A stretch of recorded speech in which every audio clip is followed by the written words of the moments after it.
Joe, Georgia, Alabama this week, one of the primetime, if not the primetime matchup in college football. The Alabama Crimson Tide head to Athens, both of them coming off of a bye week. Georgia coming off of a great win versus Tennessee. Alabama coming off a marvelous win versus Wisconsin.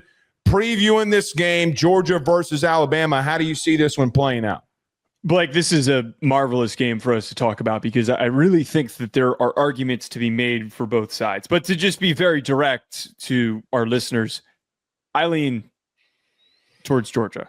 And the obvious reason is the fact that Alabama is struggling a lot on the road. This is no news. There is no stat that I need to sit here and pull that is going to surprise you and go, whoa, they're really struggling that much on the road. We have witnessed the performances that they have had when they have traveled outside of Tuscaloosa, hence the fact that they won last year at home. I also didn't know this, though, information that might be new for some listeners. Alabama hasn't been to Athens since 2015. I didn't know that. Alabama has also not lost to Georgia since 2003. So there's a little bit of in the regular season. In the regular season. Yeah. There's a little bit of newness to this interaction between these two very hated programs that don't like each other. Like the reason why I lean towards Georgia outside of the potential home field advantage that they have, I really think having that Tennessee matchup, being able to work through their offensive issues and to establish and understand what they can do as an explosive, aggressive passing attack and a reliable and steady run game. Being able to work through that stuff is going to help them in this game against Bama. If they were showing up against Bama and they didn't have an SEC matchup or a tough matchup to get themselves prepared and mentally ready, the conversation might be a little bit different here. But Blake, I have to lean into at the first talking point for this segment as them having a really strong win that proved to us they're ready to finish at the top of the SEC once again. The question I have about Georgia is, look, the last time that we saw you, obviously against Tennessee, you gave up a lot of big plays through the air, a lot of vertical routes. And, Joe, my question is, have they gotten better in a week, really 2 weeks? Have they gotten better at defending that? Can you hit Jeremy Bernard? Can you hit Ryan Williams? Can you hit some of these targets if you're Ty Simpson down the field after we just saw Joey Aguilar do it less than 2 weeks ago? But I think that there are a couple of massive questions that I have in this game. Can Georgia stop the vertical passing attack if they go man coverage? Will they send more pressure? Where is, by the way, the pass rush that we have known Georgia to have? They have not really been effective at getting after the passer through 3 weeks. I understand not really pressuring Tennessee because when you do, you get yourself out of position. Things can go very haywire when you're going up against Josh Heupel in that offense. But that is going to be, and that right now to me is the biggest question. And can that offense still sustain? We'll talk about that in a moment. But, Joe, I think there are a couple of questions that going into this game that I think are the biggest questions of all. Can Alabama simply run the football? They're 102nd in the country in rushing. That is the thing that Georgia, at least through 3 weeks, I think has done the best to some extent, especially in that second half against Tennessee. They did give up some big runs, but Alabama couldn't line up and run the ball versus Wisconsin. Are they going to be able to do that? And they really couldn't do it against Florida State. Now you go against another Power 4 opponent. Are you going to be able to do that? Unlike the Tennessee game, I do think Georgia's beneficial factor here would be to send the pressure after Ty Simpson. Now, Joe, the thing that has been the best for Alabama offensively that I think is interesting, they've not been able to run the ball, but I think Ty Simpson, and I agree with Kirby, has been probably the hottest quarterback the last couple of weeks. Get this. Alabama is first in the country at not allowing turnovers. They have 0.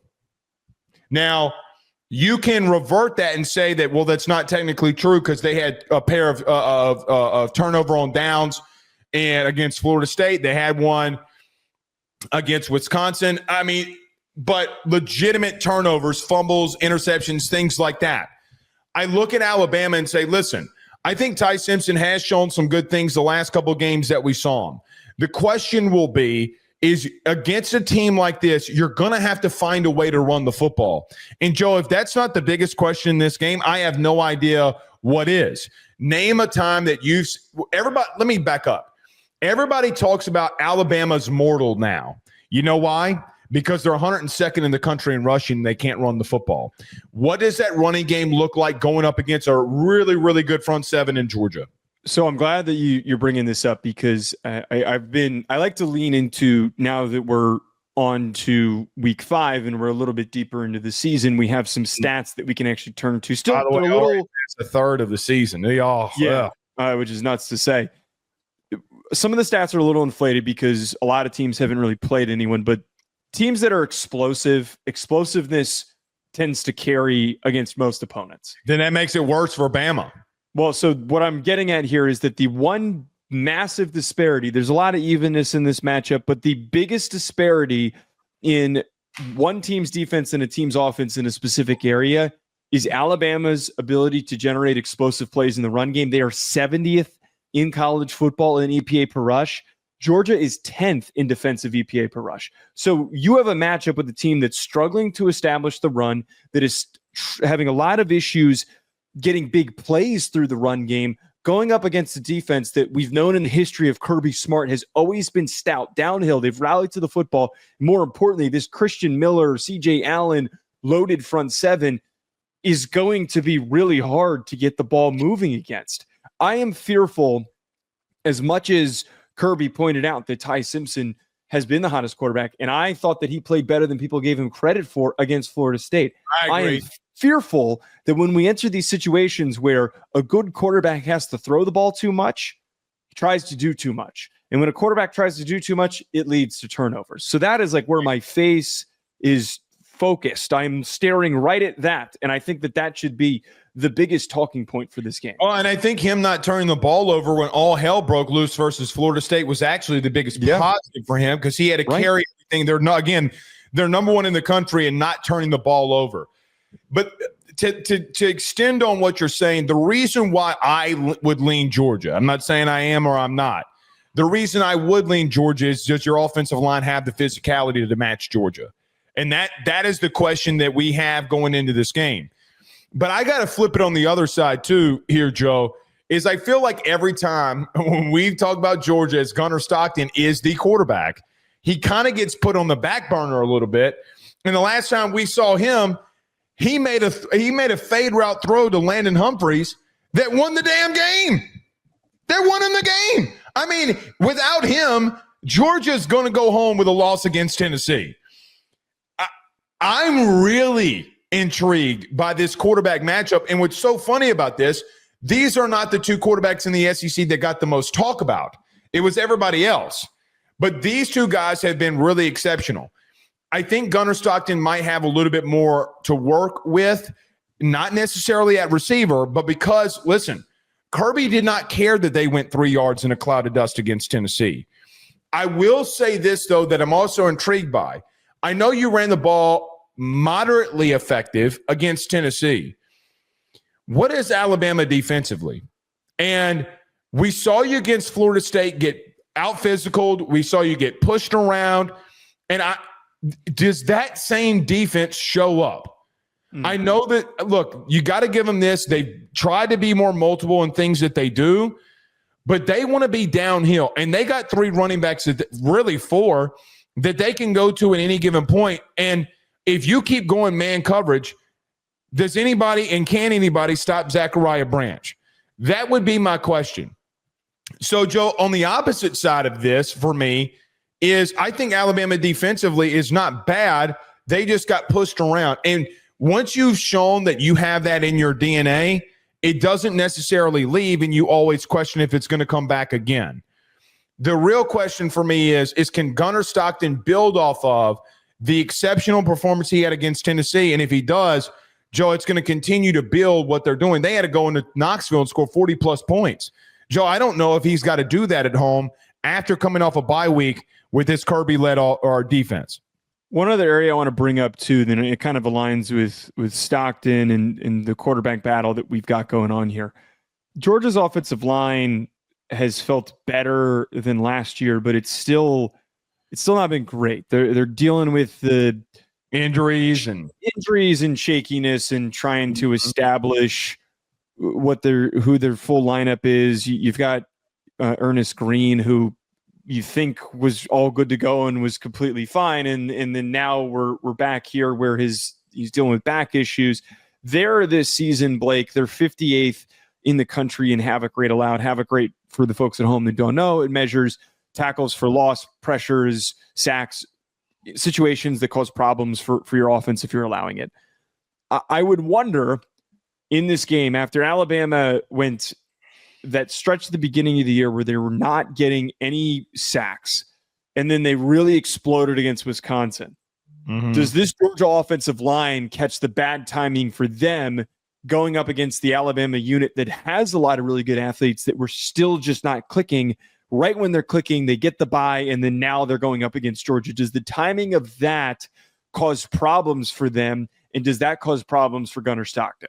The only thing that I kind of push back a little bit on that is I kind of need to see Bama do that against a team like Georgia, because this is why I'm bringing it up. That's what. Well, Wisconsin's just so bad, right? Like, that's what I'm saying. Is this proof that the Alabama pass rush can actually be something? Because I don't know. I got to be real with you. I'm not even factoring it in at the current moment until you do it, because you hadn't been able to do it against better offensive lines. Mm-hmm. I mean, look, it's one thing about Wisconsin when the back end's taking care of the receivers and there's nowhere to go with the ball. It's something completely different when you're in a situation where Georgia, listen, I know that they're facing injuries. We'll see what happens throughout the week and what some of those injuries and what happens there. But at the same time, Joe, Bama's got a lot that they have to prove here.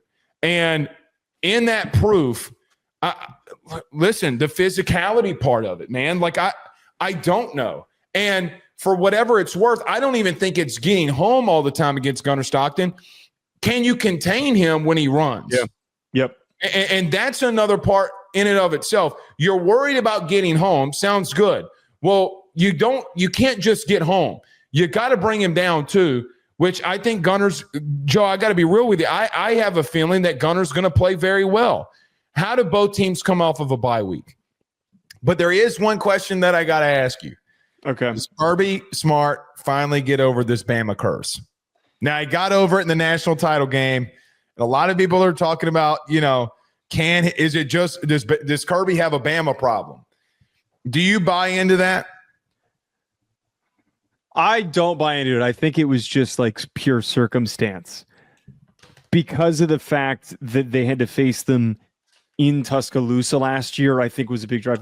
So to answer that point, I don't think it applies this year, because the better question is, can Kalen DeBoer actually win a road game? Can he actually win a game that's not at home? We thought that they were going to be able to do it against Florida State, and they fell on their face. And I think that this Georgia team's better than Florida State this year, not by some grand, crazy margin. I'm not saying that Florida State stinks before anyone yells at me, but if you couldn't get it done at Florida State, what makes me believe you're going to be able to do it at night in Sanford? Right, at night. I don't know. It's a great question. There is one more thing I want to talk about. Georgia statistically is not lighting the world on fire, which means nothing. There is one thing that they do exceptionally well that Bama does not. Bama goes on the road, Joe, and penalties kill them. They have been the most penalized team in the SEC under Kalen DeBoer. It's not close. It is not close. You're going on the road in what is going to be – and look, this is the biggest game, I feel like, even more than Texas a year ago.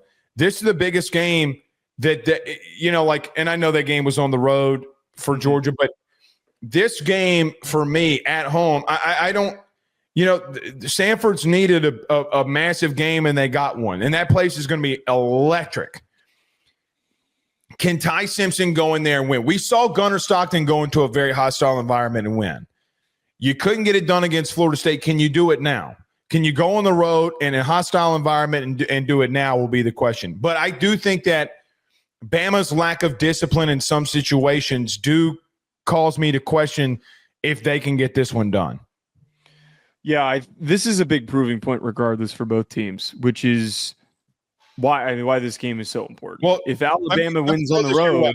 Well, let me go this way to add the question on your point. Mm-hmm. Is this a must-win for Kalen DeBoer? I believe that it is because they have a difficult schedule coming up for the rest of the year, and you dropped the Florida State game already. I don't think that this Alabama team is so bad that they go 7-5, 8-4, but so you don't end up in that 9-3 territory again, you have to win this game. You're basically putting yourself in a position. They got to go 10-2 to confirm that they're getting into the playoff, Blake. This is the world that we live in. If you're 9-3, the argument can be made, but it requires a lot of extra help. Well, it would mean that Florida State would have to win. Georgia would have to win their conferences, right? Yeah, and remove those having to figure out all the variables. It's just it requires help to get in when you go 9-3. So for them to have to be perfect the rest of the season with the challenges that they have on their schedule, this is as must win as it gets. Mm-hmm. I mean, if 2-2 in the month of September, Joe, it's going to be, as you end September, it's going to be big. And look, I do think Georgia wants to right a couple of wrongs from last year.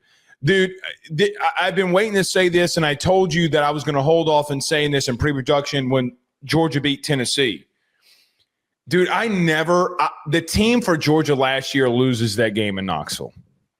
I agree. They never felt stressed. I always felt like that they thought that they were just going to win. And they just kept chopping the wood, and they did. And, man, we'll see. But, listen, Ty Simpson's going to have to do some special things because if they can't run the ball, this is going to be a long night for them. Yep, absolutely.